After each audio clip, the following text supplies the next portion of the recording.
Today let us derive the relationship between modulus of elasticity and modulus of rigidity. We have already discussed in the previous video what is the modulus of elasticity and modulus of rigidity. Modulus of elasticity or Young's modulus, it is already defined as the ratio of linear stress to linear strain within the elastic limit. And modulus of rigidity is nothing but the ratio of shearing stress to the shearing strain within elastic limit, and it is represented by Q by phi. Q is shearing stress and phi is the shearing strain. Okay, so let us consider a square element ABCD of sides small a subjected to pure shear Q as shown in the above figure.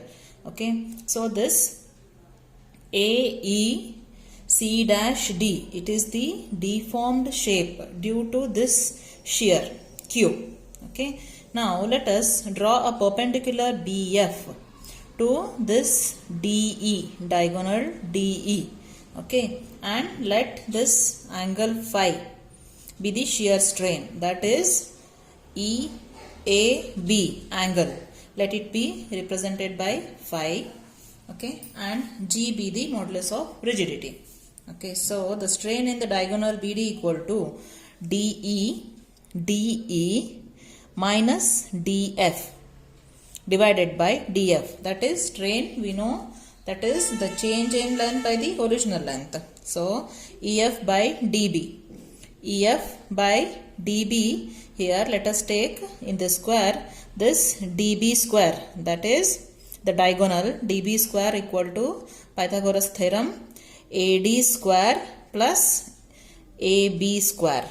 Okay, and each side of this square element, it is small a. So a square plus a square, that is root of dB equal to root of 2 into a square. So AB equal to small a, so dB equal to AB root 2.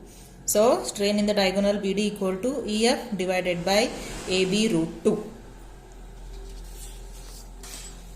Next, since the angle of deformation, it is very small, let us assume angle BEF as 45 degree. Which angle?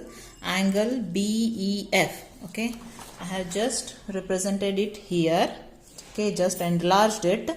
That is BEF. Let it be 45 degree. So the strain in diagonal BD is equal to EF by BD, because next is, that is cos 45. Cos means always the base, that is EF, divided by hypotenuse, that is BE. So let us replace this EF term, okay, by BE cos 45. EF equal to BE cos 45. Then divided by BD, that is AB root 2. Okay, just now here we have found out DB or BD equal to AB root 2.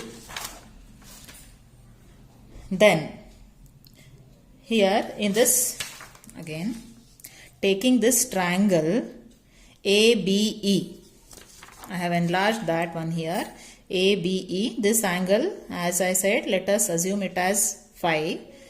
Tan phi equal to opposite by base always. So opposite is BE, by base is AB. Okay, so BE equal to AB tan phi, and AB is equal to small a, so BE equal to a tan phi.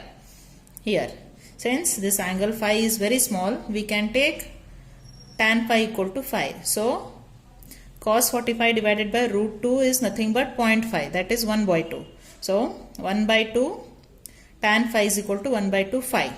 Okay, and half Q by G, because the modulus of rigidity is nothing but G equal to Q by phi. So phi equal to, we can write Q by G. Let this be equation 1. Next, we know that the above pure shear, it gives rise to axial tensile stress Q in the diagonal direction of this DB. Okay, and axial compression Q at right angles to it. So the two stresses cause tensile strain along the diagonal DB, and that tensile strain along diagonal DB can be given by the equation Q by E plus mu into Q by E, and that is Q by E 1 plus mu. Okay, and we have already defined in the last video what is mu. Mu is nothing but Poisson's ratio. Okay, it is the ratio of lateral strain to linear strain. Okay, then from equations 1 and 2 we can equate these two. Half Q by G equal to Q by E 1 plus mu. So Q get cancelled and E equal to 2G 1 plus mu.